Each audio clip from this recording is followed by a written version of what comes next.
I was talking yesterday to 5th grade teacher Susan Weitzman, and she told me about the technique of reading the moment. Many of our most successful techniques are passed from one person who's used it successfully to another person, rather than ask them to listen to what I say and obey, like sit down or be quiet.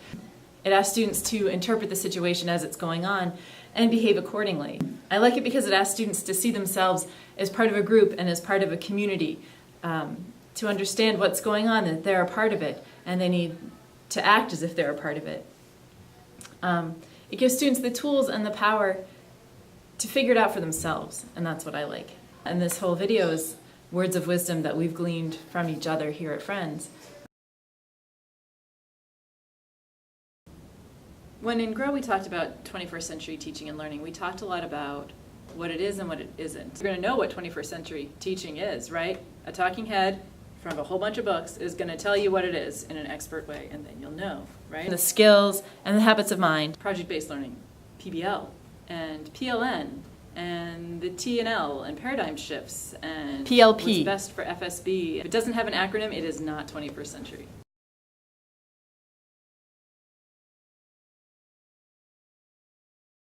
It's trying to answer all these questions about what is 21st century learning. I really needed to sit and deeply discuss those things in a very non-committee way. I don't remember what I said. Does anyone know what my goal was? I don't know. And I'm glad to not know. What I did. For me, I think it was that I had all these expectations that X, Y, and Z was going to happen during Grow. And I had to let that go because, first of all, it was too much. And I mean, I remember us saying we're so overachiever and list-oriented, and we got to throw the list out if we're going to let Grow work, you know? And I think that, I was thinking that exact same thing. I was sort of looking back at the curve, and at least it feels to me that in the beginning, I was trying to think, well, did we bring any egos to this? The only thing I could think of was the ego of, we have to get something done, you know, we have to.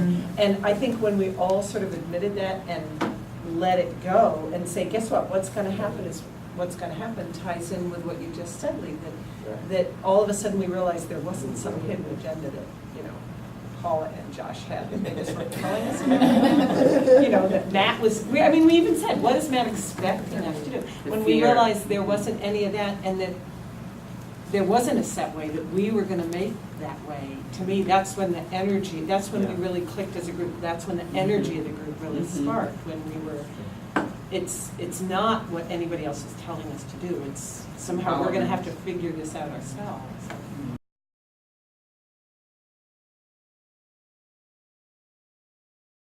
But I said, God, I felt like I just left a great college seminar where, you know, there were just all these ideas, and it was like, wow.